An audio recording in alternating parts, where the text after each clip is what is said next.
السلام عليكم ورحمة الله وبركاته. اهلا بكم حبايبي في معلومة مفيدة معنا. النهاردة حبايبي هقول لكم طريقة عمل البسطرمة باختصار. انا جبت لحمة صحيحة علشان طبعا مفرومهاش بره يحط لي فيها دهون، والبسطرمة طبعا مش عايزة دهون بدل العرق اللي احنا بنشتريه غالي وكده.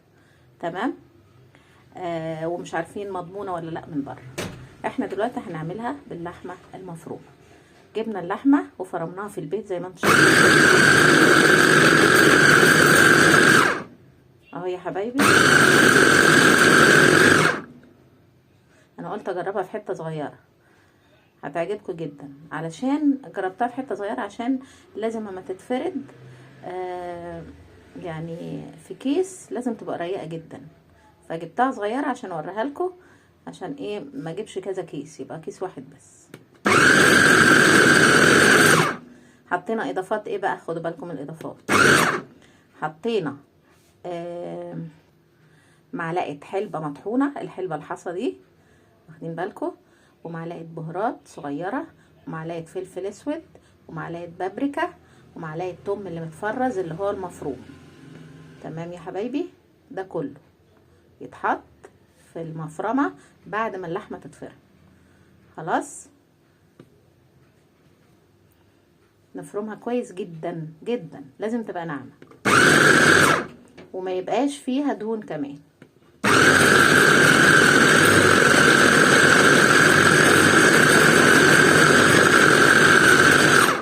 هي كده اتفرمت حلو جدا. خلاص بقى كفايه كده. بصوا حبايبي بقى، بصوا منظرها ما شاء الله، ريحتها ما اقولكوش اكنها بسطرمه بالظبط قبل ما تتعمل. بصوا شكلها سوري، ناعمه وجميله ازاي، ناعمه ولازم ما يكونش فيها دهون عشان ما تعملش عرق ولا اي حاجه. تمام. شوفوا بقى هنعملها ايه.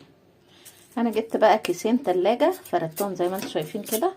كيسين، اول واحد احطه كده هو مفرود على حاجه، وبعدين احط عليه اللحمه كده زي ما انتم شايفين اللي انا هعملها ايه بسطرمه. وبعدين احط الكيس التاني بتاع التلاجة اللي احنا فردناه. تمام. ونفرد بقى بنشابه باي حاجه نخليها رقيقه زي الورقه. تمام.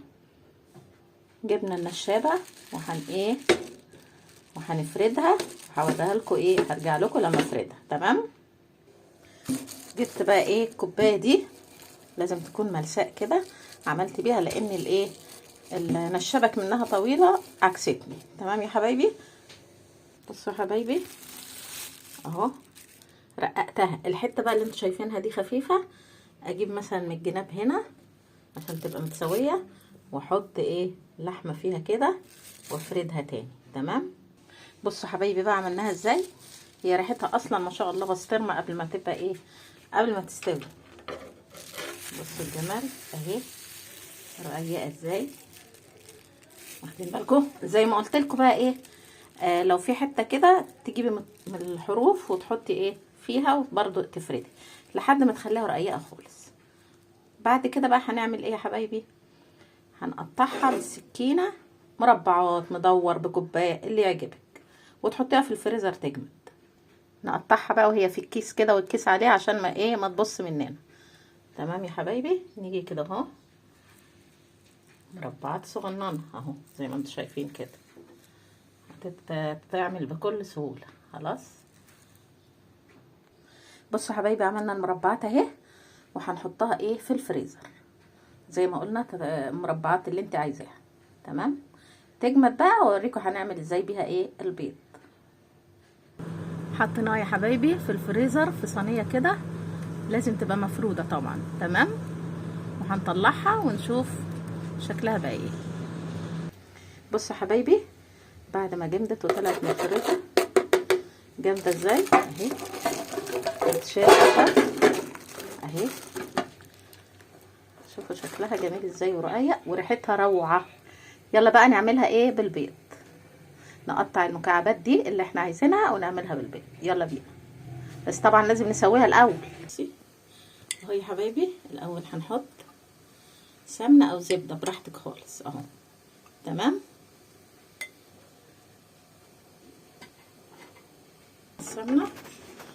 نعمل بقى ايه، نحط عليها البيض.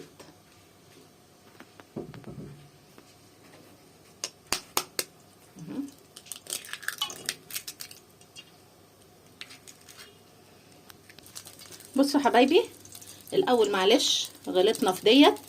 الاول طبعا احنا هنسوي اللحمه، واخدين بالكم اهو اللي هي البسطرمه.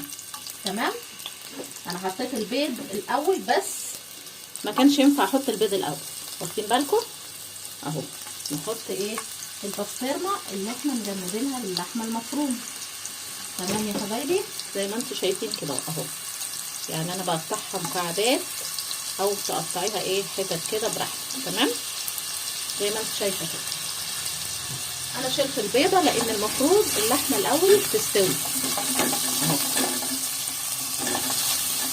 قطعيها بقى زي ما انت عايزه، المربعات ممكن اللي انت عملتيها تقطعيها تاني. ريحتها فظيعه فعلا، بسطرمه واحلى من اللي بره مليون مره اهو يا حبايبي.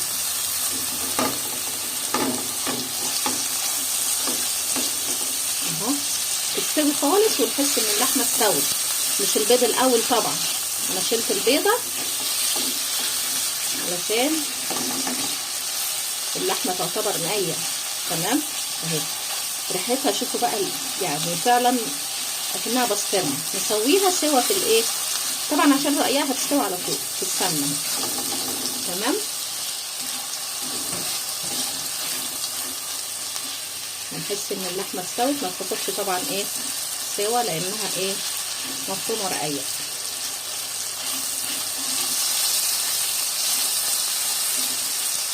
ريحتها فعلا اكنك بتعملي بسطرمه من اللي هي بيجيبوها عرق دي وبيعملوها بثمن ايه، بتبقى غاليه جدا برضه. احنا عرفنا كده ان اللحمه استوت. هنحط ايه بقى، نحط البيض تاني يا حبايبي، واحط اللي انا شلتها. تمام اهي. ونحط تاني وننزل بالبيضه اللي احنا عملناها في الاول. تمام، نسينا وحطيناها جل من لا يسر. نحط فلفل اسود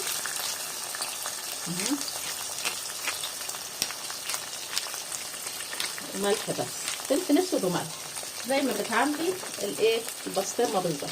تمام، وشويه ملح كده بصوت. ونقلب تاني البيض مع البسطرمه اللي احنا عاملينها. اي نوع لحمه يعجبك، اي لحمه يتعمل بسطرمه ومفروم، بس الفرم بتاعها يا حبايبي يكون ايه ما فيهاش دهون.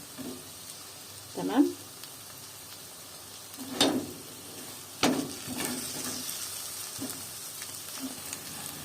بس كده البيض اتعمل. ندوقها بقى ونشوفها ايه فظيعه.